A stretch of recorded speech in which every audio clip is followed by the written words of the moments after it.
When I was a kid, we used to play football next to this church, about 20 of us, and sometimes during the game I'd look across at this wooden statue of Jesus that had been hanging on the church wall for as long as I could remember.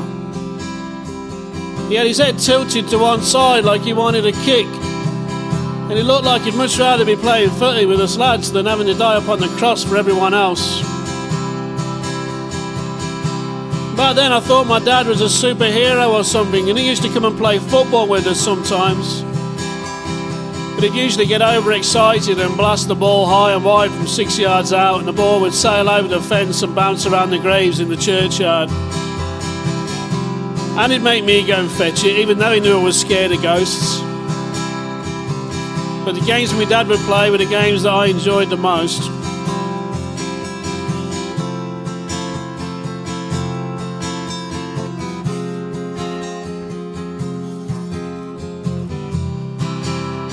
He was one of life's competitors, my dad. He had to be. Because he had nothing as a kid, and to get anything, he'd have to fight every inch of the way, every day. And when he did get something, he'd have to fight some more just to keep it. And then he gave it all to me, for free. He said for the fighting spirit. He probably thought I didn't need it. It's funny what you remember though when you start thinking. Like one Sunday my dad played football for a bit, and then he said it was time to go. And as we walked home past the churchyard, he said to me, "Hey son, did I ever tell you the best way to build a boat?" And I said, "No." And he said, "Well, most people think the best way to build a boat is to get all this wood and get some carpenters and boat builders and build a boat factory and buy tools and make plans and start putting it all together and to do all that. But that's not the best way. The best way is a secret way." And he looked up at the sky for a second, and I looked up too, but even though I shielded my eyes, I couldn't see what he was looking at. And then he looked back at me, and he said, "The best way to build a boat is to have a burning desire to discover what lies beyond the sea." And then he crouched down in front of me, he put his hands on my shoulders, and we were eye to eye, and he said, "Will you remember that, son?" And I looked at him, and although he had green eyes, I'd never noticed before, but the green was actually made up of tiny little flames of different colours, like green and blue and red and brown, and somehow they all made up green. And he was waiting for me to answer him, but I didn't really understand, so I just said, "Yes, Dad." And then he said, "Do you promise?" And I thought I saw the flames in his eyes moving, but I wasn't sure. And as I watched, the black circles in the middle got smaller and smaller. And then he said, "Promise me you'll try and remember that, Paul. It's important. Just promise me you'll try, okay?" And a promise is a promise, especially to your dad when you're 8 years old. So I thought back to what he'd said, and I could hear his voice echoing in my head saying, "A burning desire to discover what lies beyond the sea."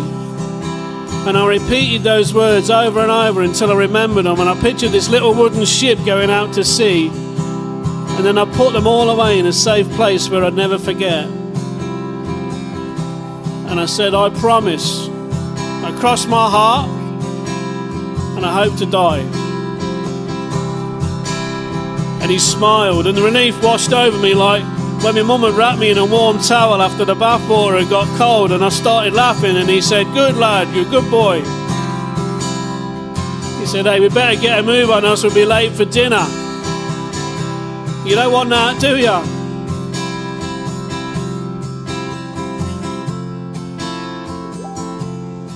It's funny what we remember, even after all these years. Because now, after I've built many, many boats and travelled to places that man and boy would never have dreamed of in a million years, and I've crossed every ocean, and I've seen what lies beyond the horizon of each and every passing day, But more important than anything else, I kept a promise to my dad that I made when I was 8 years old. Because I remembered those words. The best way to build a boat is to have a burning desire to discover what lies beyond the sea. So Dad, thanks.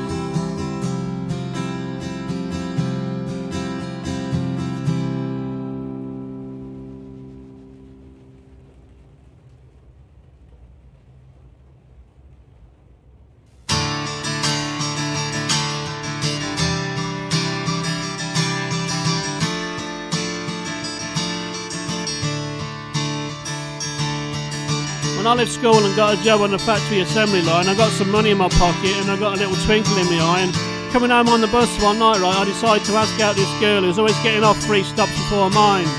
She always sat alone and I thought she looked nice, about my age, you know, dead glamorous but shy. My mates all sat in silence as I wandered down the aisle, being dead chivalrous. And I asked her if she liked to go to the movies, and she just looked at me and said, why? Not the best of starts, really. So I said if she would she like to go to the pictures with me, and she got totally embarrassed and didn't have to make a fuss and said she was 24 and married with 2 kids and a husband, so no, she didn't want to go to the pictures of a little kid like me, thank you very much. And as she spoke, she did kind of age right in front of us, and I thought, yeah, I can see it now, in fact, it's pretty bloody obvious. So I do a Dunkirk backing off, saying, alright, love, fair enough, and then just let me know if you change your mind, love, alright? And all my mates were having a right laugh at us, but I felt a bit bad for her. But it did make me famous, because everyone in the pub had a good laugh about it for months and months afterwards, and every time I saw her on the bus, I'd always say hello. Well, you got her, didn't you? Fuck it. Anyway, the factory got too loud for me and I had to get out. So I worked for a while as a labourer in a slaughterhouse. I had to carry bins of fat and God knows what else, and the cattle truck would arrive at 6 o'clock with 50 odd cows. My job was to shoo them down this fenced in tunnel to their fate as they slowly sluffled towards our dinner plate. Sometimes on a good day though, I'd let one escape by opening the fence for one as if by mistake, and it'd crash through the barriers like a bullet at a gate, and the foreman would be screaming, I'd be like, oh sorry mate, and inside I'd be screaming like, go on, this is great. Me and the other labourers would have to form a blockade and coax this mad pal back to the gate, back to the blade. And I'd think if only by running away we could escape our fate. It was only later I realised that I was like that cow. Once you're on that truck, there's no way out. The trick is not to get on the truck in the first place. So I started looking for something else. I didn't know what. And then one night I got a call from a mate of mine, Dave Donnelly, and he said if I could go and give him a lift somewhere, there's a drink in it for me. So we go to his sister's house on, like, way out in the sticks, and it was there in that modest terraced house that I found it. The object of my quest. And of course I've been looking in all the wrong places, like pubs and chip shops and nightclubs and bus stops, but what they say I found to be true, because as soon as I saw it, I just knew. And once you've seen it, everything is different. It's like your whole world's been moved back to front. The most amazing thing. We walked into this house, and there, in the living room, was this colour telly with the sound turned down so as not to wake up the kids. And that was it. I knew that was what I wanted for the rest of my life, and I'd do anything at all to make it happen.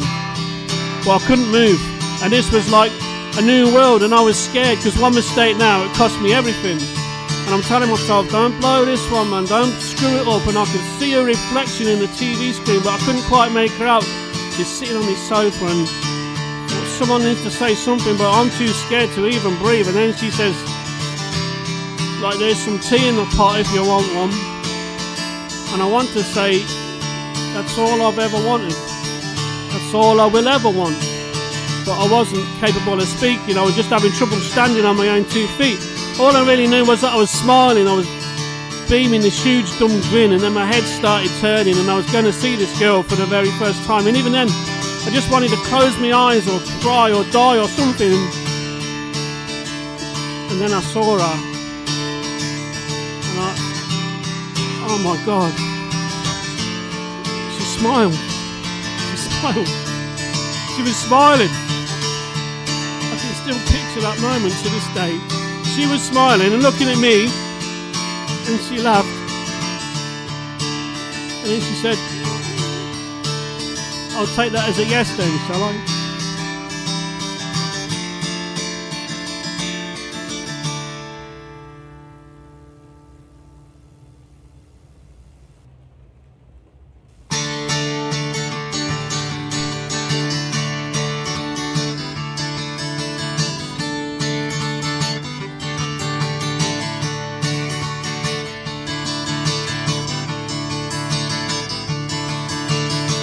The sign on the door said "Miracles on Demand," so I stepped inside and I stood in line with my money in my hand. The girl worked there with B.I. there had a smile on her face, and she said, "If you're looking for a miracle, then you're in the right place." Put my money down and I said, "If you please, ma'am, I would like you to turn me into a ladies' man." And like straight away she looks at me funny and goes a bit red, and then she taps on her computer and says, "That'll be 600. I said, 600? Are you serious? I think you better check your computer again, love. That can't be right. She just smiles or smiling like and says, "I'm sorry, sir. Perhaps a makeover's more in your price range." And I said, "A makeover? I think we both know that I need more than a makeover, don't you?" And then before she could smile and sneer at me again, I said, "Right, 600 is it? I'll be back." And it's always the same old story, like you can't buy a miracle in this town for love or money. I mean, what's it all coming to? To raise the cash, I resolved to sing for my supper, because playing music on the street has always been my bread and my butter. I put down my hat and I played my heart out, one song after another, to morning callers, nighttime walkers and homeward bound nightclubbers. I played everything the Beatles did and the stuff that Pink Floyd did with Sid, the Yardbirds before Clapton quit and the Rolling Stones before they were shit. Elvis from the 50s, some of Robbie Williams's, The Who, U2, Cheap Trick, and Hit Me With Your Rhythm Sticker. 40 days and 40 nights straight with no breaks, and I picked up my hat and I took the money I made. And in my head I'm singing, "She loves you, yeah, yeah, yeah," but I can't stop thinking about the girl with a B.I. there. Still, why is it always the same old story? Like, why can't you buy a miracle here for love nor money? I mean, still a bit steep, innit? 600, it's not like it's a big job, you know what I mean? Well, it is a bit of a big job, but it's not like solving world hunger or faking that moon thing they did, is it? I mean, like, so long. Anyway, I checked my reflection in the window at the Miracles on Demand store, and the B.I. girl remembers me as soon as I walked in the door. She sneered all snooty like and said, "Well, if it ain't the ladies' man," and I said, "Look, I got the money, so can we just get back on the plan?" I counted out 600 all in ones and twos and shrapnel, and she begrudgingly sent his shop assistant down the store to get my miracle, and she pretended to say something on the computer, like when I tried to talk to her, then the lackey comes back and said, "Do you want to put it on now or shall I wrap it?" And I say, "No thanks, I'm going to put it on now." And he gave it to me and I tried it on, and straight away I could feel the difference. It was amazing, I tell you. You know, it just like felt different, but in a good way. And the lackey says, "Oh, it definitely suits you, sir." And I'm like, whoa, back off, matey boy. Come on, it's a ladies' man, yeah? Clues in the title. And I could see the B.I. girl was looking now, and she was pretending not to say anything, yeah? But then I go to her, "So what do you think? I'm a ladies' man or what?" And she smiles and she says, "Oh yeah, you look very nice," and all coy, smiling and that, you know. So I go, "Yeah, proper miracle, innit?" And she giggles and I go, "So what time do you get off work?" And she goes, "Well, I could finish at say 4, and I say, "I'm only pulling your leg, darling, maybe another time," yeah? I mean, it's all very well and good, innit? It's all above board, all bought and paid for, like, but I still say 600 is bloody steep. I mean, I'm a working man, ain't I? Well, yeah, I would be if it weren't for the government and me dicky back, but all I'm saying is it's a large sum of money in anyone's book.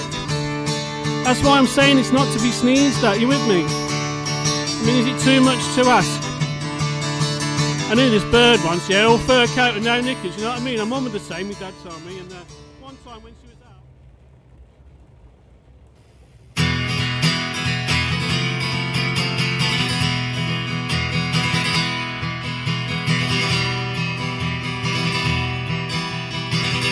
back in the day there was this guy I knew called Grim. Now no one really knew why, but that's what everybody called him, and so did I. Although I did surmise it was probably on account of the fact that no one had ever seen him smile. I mean, don't get me wrong, he was a funny guy, he was just dry, and that's how he was, and I never really asked him why, because he was prone to occasional violence, but only when provoked, and I have to say that usually I found him to be a reasonable kind of bloke. Now, I had a bit of a thing for the old Spanish girls at that time, and Grim told me on the quiet lie that your Latin girls, they like wine, so I told him to do the necessary, see what he could find, and Grim told me he could acquire for me all of the Latin girls I like.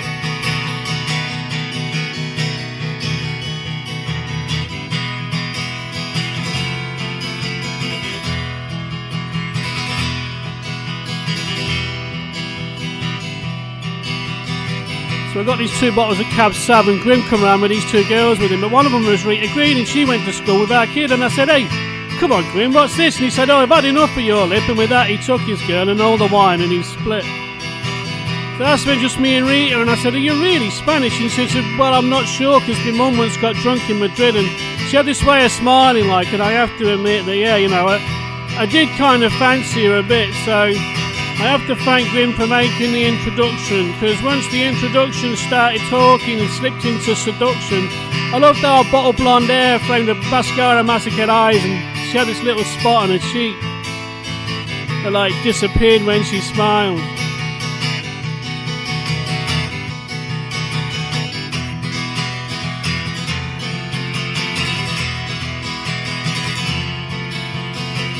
And I once saw this film in Spanish, and the subtitles said that beauty is the wisdom of women and wisdom is the beauty of men.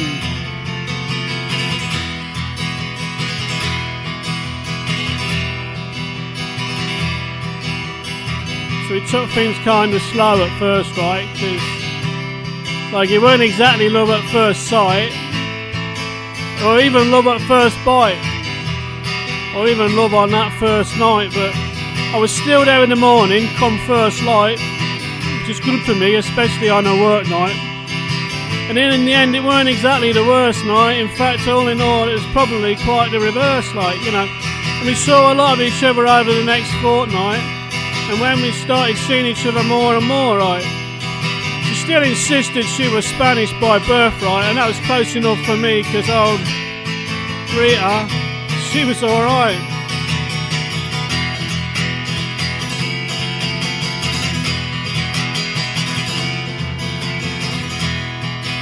And I remember that film I saw in Spanish, the one when the subtitles said that beauty is the wisdom of women and wisdom is the beauty of men.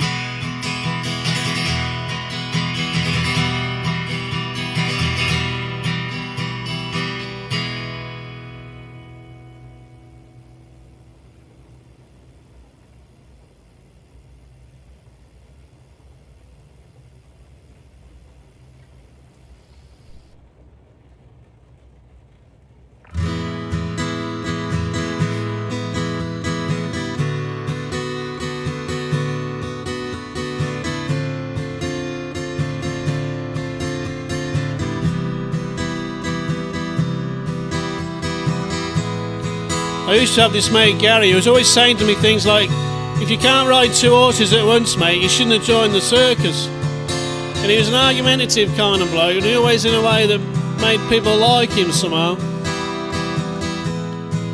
Like you say, if you've got something to say, mate, just come out and say it. What's the worst thing that can happen? And then he'd look you in the eye and say again, what's the worst thing that can happen? Me and Gary started a band back in the 80s. We were a post-punk, pre-grunge type thing, called ourselves the Fat Kids.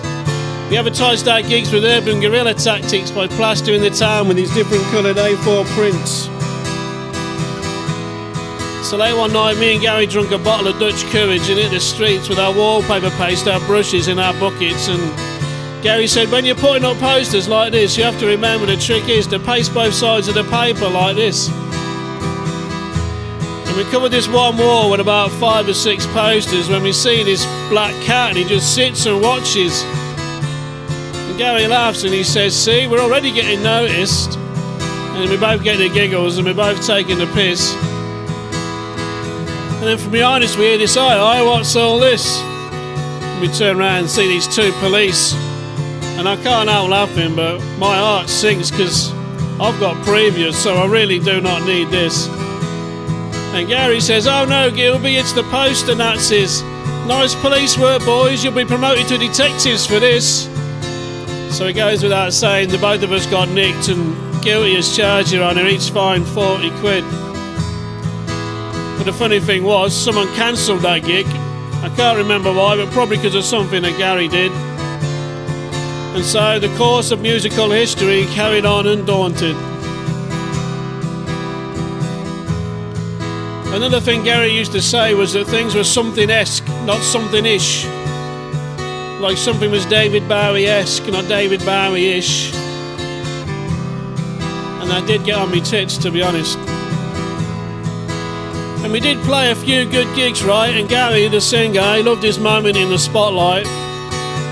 But he'd get nervous and he needed a drink or 9. And then he started drinking like all the time. But he didn't just like it, he loved it like, and we could see it was changing him over time. But the drink can be a right bitch, and try as I might, more and more the band was turning to shite. And he used to say, if only they made parallelism an Olympic sport, at least I'd have something to aim for. Or he'd say, I slept like a baby last night, woke up every 3 hours looking for a bottle. But it stopped being funny once it started being true. And it was like we didn't even know him anymore.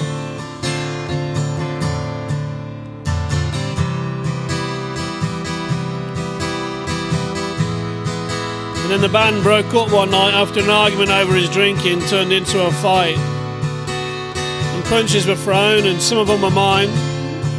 So I packed up my gear for the last time. I left him with a mic stand and a big black eye. Took with me my attitude and my stupid pride. And instead of helping out a mate and standing by his side, my answer was to run away and hide. Because one night in 1995, Gary went on it big time and drank himself blind. Then he got home and fell and smacked his head. And he passed out and he died. The funeral was on a Wednesday in July. Me and the lads saw him off in subdued style. I had a few drinks for an old mate of mine. Had a few tears in my eyes. So Gary, as you used to say, if you've got something to say, just come out and say it. Well, I got something to say. Got something to say to you, mate. But it's too late. It's way, way too late to say anything. Because the only thing I got to say is what's the worst thing that can happen now?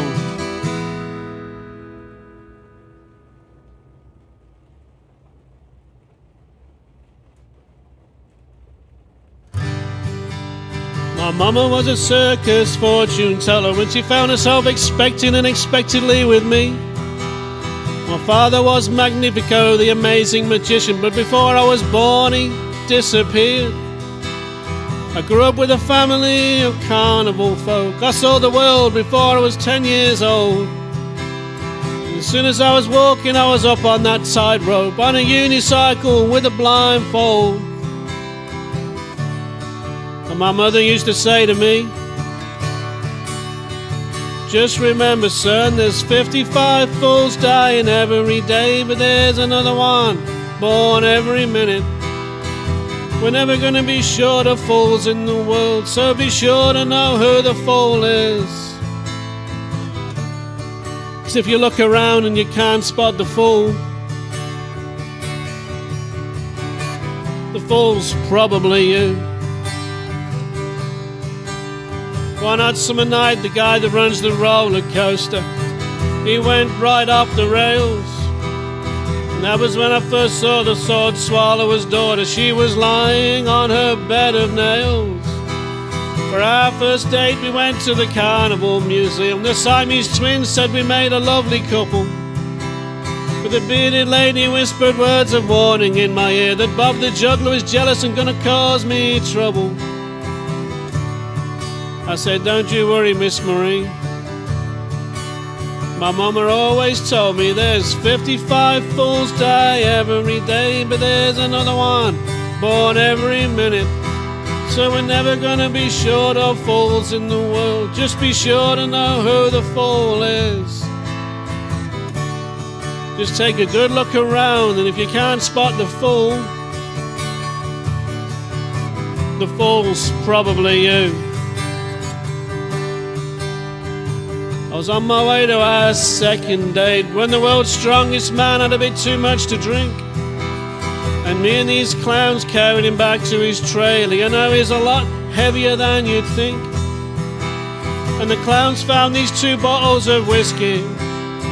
We said, we can't leave it here, it's just too risky. And I thought, well, 1 drink won't do me no harm. But this contortionist girl, she twisted my arm, and a few drinks later I was late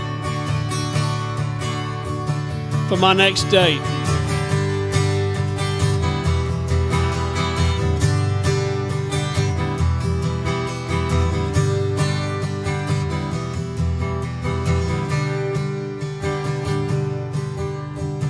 I got to her place in time to see that jealous swine, Bob the juggler, showing her his tricks. And I caused a scandal when I flew off the handle, knocked him and his skittles right off his feet. That was the end for me and the sword swallower's girl. She said she wouldn't want me now if I was the last boy in the world. And I didn't need my Mars crystal ball to see that crafty juggler, he made a right fool out of me. I should have listened to my mother. Like, how many times did she tell me over and over? She said, 55 fools die every day, but there's another one born every minute. We're never gonna be short of fools in the world. Just be sure to know who the fool is. Because there'll be times when if you can't spot the fool, like say you sit down and play poker with some guys you don't know that well, and one of them has an eye patch. Or some girl's really nice and cozy with you, then says she has to go to the bathroom and she'll be right back. Or if a midget with a limp says he'll give you $200 if you'll just stand there and look after his dog for 5 minutes. Or some drunk guy in a bar says he can drink 26 Black Russians in 2 minutes and you say no way, and then he says, do you want to bet? Well, just say to yourself, now hold on a minute and have a good look around, because I'm telling you from experience, right? If you can't spot the fool, and if you're thinking these guys actually seem alright, and you can't spot the fool's probably you. The fool's probably you. Yeah, there's a fool. He's right there. Do you see him? No, because it's you.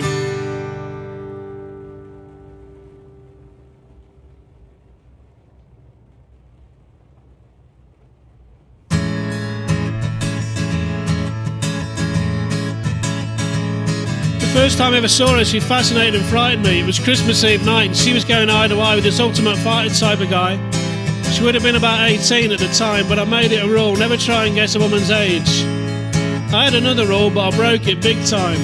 It was you should always tell your mates the truth, because they might not like what you're saying, but you can't be blamed for saying something if what you're saying is true. We'll come back to that one in a minute or two, because anyway, there I was watching this gorgeous crazy lady getting the kickboxer's face, and he went for her and boom, she threw a punch. This one left hook, his lights went out, no doubt he had it coming to him, as I later found out. And with confusion ensuing, though she didn't need rescuing, we legged it down a fire escape, laughing at her escapades. And to this day I'll not deny that night was one of the best nights of my life, and I wouldn't swap it for the world. My mates all loved her because she was one of the lads, and if there's ever any trouble she just sorted it out herself. But look, they're funny blokes, women, because the very thing that attracted me to her, this frightening dark and bridal wild excitement, was really nothing more than a well-constructed front to cover up what she craved for more than anything, some poor bugger to go down on one knee with a ring. A church do, children too, 3 bedrooms, neat hedgerows, Fiat Puntos, full net curtains, dead suburban. She had it all planned, all she needed was a man. Now I swear I never even had a clue what was coming up. We were walking home from the pub and she said, I think I've fallen in love. And I said, bloody hell babe, with who? And she said, with you. And she looked upset. I said, I'm joking of course, yeah, but the truth be told, I'd paint myself into a bit of a corner. She put her arms around my neck and I'm thinking, well, give us a sec, but I was overwhelmed by the scent of perfume and Pernod, and she whispered, I love you. What could I do? Part of me was saying, just use rule number 2. You can't be blamed for saying something if what you're saying is true. And then I thought, oh no, she's actually going to cry. And her hair was in her eyes. But she still looked so fine. So, you know. Truth be told, I was now in a serious 2 and 8 because I loved the girl, but only in the way I loved the best mate. I didn't have the heart to tell her anything like that. She was exposed out on a limb and I had to pull her back. And that was when I broke rule number 2. I told a good mate something that wasn't completely true when I took her in my arms and I said to her, I love you too. Now think about it, yeah? There has to be a point in a drowning man's death when he knows for sure he's took his last dying breath. And that was mine. The whole chain of events started in that one moment in time.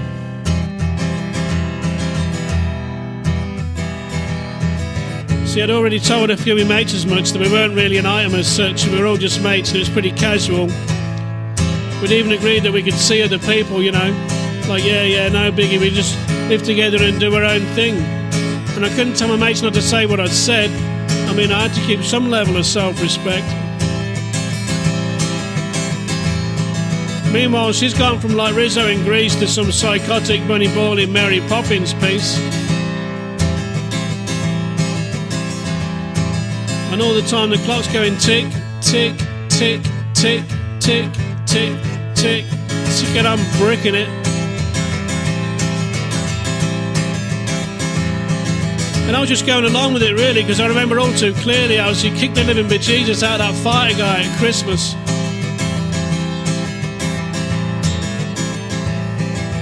Anyway, at this barbecue on Labour Day, my mates finally gave the game away. But she said, hey babe, maybe we should get engaged, and everyone just looked at her kind of strange and laughed. And then like a fat girl in a string bikini, it all started coming out. And it wasn't pretty. For the first time I thought I did see tears in her eyes when she looked at me and said, how could you lie about being in love? And I realised that for the first time I'd broken someone's heart and sorry weren't going to be enough. So I said, look, I know someone has to say I love you first, but you caught me off guard and it was too soon for us. But I knew that you needed me to say it back to you too, and no, I didn't feel it then, but I thought I probably would soon. So I said, I love you too, and I shouldn't have, but by then I couldn't take it back. And that was that. She looked at me and she said, you don't have to beat yourself up, Paul, yeah? Because I know plenty of people are going to do that for you. Trust me on that one. But the only reason I'd ever want to see your face again would be if looks could kill. Because then I would just sit and stare at you for as long as it takes. So don't ever, ever look or talk to me again.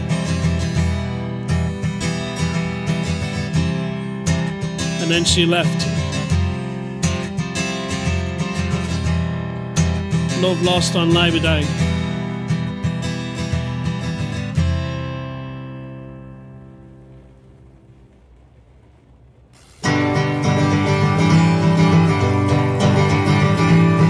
She moved into the street next to mine and I saw her around from time to time.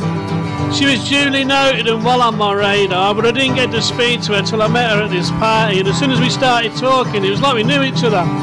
I thought, is this really happening? And the party started swinging, and then she said she was leaving, said she had to think of Ben. She said, he's the man in my life. She smiled, said, he's my son. And I said, oh yeah, of course, like it was obvious. And I said, what's your name? And she said, Yvonne. And I said, can I phone you, Yvonne? And she said, yeah, if you want.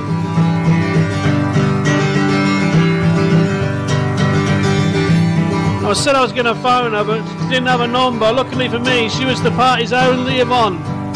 And I got a number from someone who was a friend of someone. I left it 2 days, although it's total cliche, and had a little livener, as those brave Dutchmen say. I said, hey, it's me, do you remember me from the other night? And she said, how could I forget? You took your bloody time. I thought you'd lost interest or found someone else. I said, someone else? Don't be daft. Why would I go and do that? I was bouncing off the walls and high-five in the lounge door. And we went out. And it was great. You can't rush these things when there's kids involved, especially with Ben. He was only like 9 years old. But I took him to the movies and to the park, you know. Got on really well, always having a lark. I bought him a goldfish and took him for a kick. I was going to get him a drum kit, but she was having none of it. She said living with her mum was doing her head in. And I said, well, you can always move in with me. She said, yeah, but there's Ben. A child, a responsibility. I said, just give me a chance and you'll see. We spend the weekend renovating, tidying up and decorating. Ben's room had Transformers wallpaper and our room had all kinds of capers. But that weren't really getting the word done, was it? So, you know. Her and Ben moved in and it all went well. She was mates with her mum as far as I could tell. It was great. And I said to Ben, once I get a job we can go to Disneyland. No. I got this look from Yvonne. Suffice to say, it's the wrong thing to say. Alright, my mistake, but I'm learning as I go. I said I'm doing my best and I got a lot to learn. So there's even stuff I wanted to say, but I kept it to myself. Which ain't like me and me big mouth. Anyway, so I'm far from perfect and I admit it. 1 week I got some work on the side and Friday night I met this guy I hadn't seen for a while. I wanted to show him I was doing alright, so we went for a drink, and it being Friday night. And now this ain't funny, but after that there's gaps in my memory. I think I got home about 3:30. Woke up on the sofa, I'd spent all the money. And Yvonne's saying, what do you mean? You spent all the money. What are we supposed to eat for the next bloody week? Sis, why don't you think of Ben? You're supposed to look after him. What was you thinking? Yeah, alright, I know I messed up. It won't happen again, I promise. I'm still learning all this stuff. She shook her head and said I'm going back to my mum's for a bit.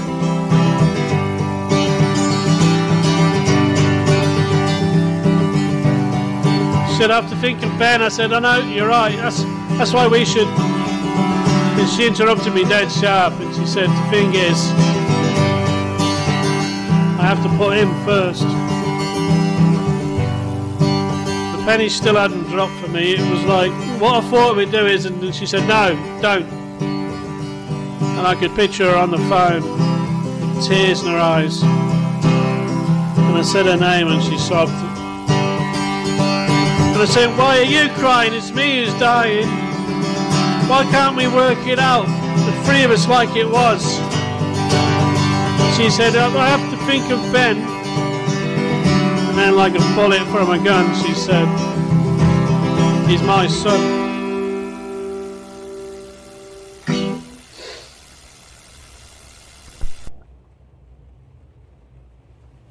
She had been hoping for a quiet one after last night's fun and games when Tommy burst in the door shouting, "Come on Johnny, grab your hat and get a shift on sharpish, we got to run now boys." See, like I said, they're fighting a dog. It's only half the story. I need to urgently locate the freckly girl I fell in lust with yesterday, and no faint heart has ever won a red-headed maiden.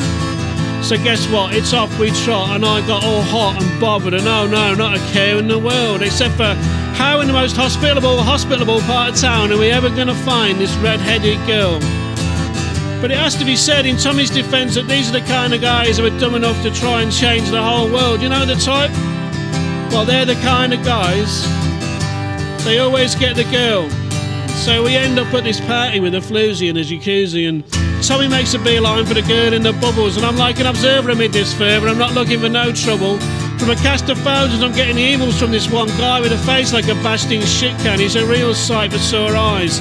Now I know he knows, I don't know shit from Shinola, trying to look like Vinnie Jones, but it's all just piss and vinegar. And anyway, things do start to slowly settle down until I'm cornered by this disgruntled 6-foot Doberman. I tell myself, keep your powder dry, you can still come out of this on top and cue in, there's a nice dog here looking for a big rock. And then shitcan man takes umbrage to the cut of my jib, and that's when Johnny comes back, decides it's a good time for him to throw his hat in the ring. So it's all gone a bit leery, no mistake, but bear in mind what we said earlier, yeah, about these kind of guys being dumb enough to try and change the whole world, and we all agree that these are the kind of guys who usually get the girls. So me and Tommy both know we're not hiding to nothing here. It seems our little soiree has caused a bit of a stir. The local boys brigade are on parade, and they're none too pleased. They want to see to it that me and or Tommy gets hurt. So there we are in a Mexican fort doing our best butch and Sundance, when like a miracle through the crowd steps this freckle-faced chick, and she says, "But Tommy, when the cops took you, I thought I'd lost you forever," and it turns out Tommy took the rap for him and they all owe him a favour. So apart from all the laughter, we lived happily ever after, and as Tommy says, and he was quite insistent that we point this out, he said even the biggest, tallest, widest tree they ever found started off as a small nut, and he just stood its ground. Because as we've established beyond all reasonable doubt, these are the kind of guys who are dumb enough to try and change the world, and they usually are the ones, and don't ask me how they do it, but they always end up cracking the code, disarming the missile, landing the damaged aeroplane, killing all the bad guys, freeing all the hostages, defending the king of the monsters, shooting down the spaceship and detonating the meteor, just saving the world, and they always, I'm talking 100% guaranteed, absolute dead certainty, they always get the girl.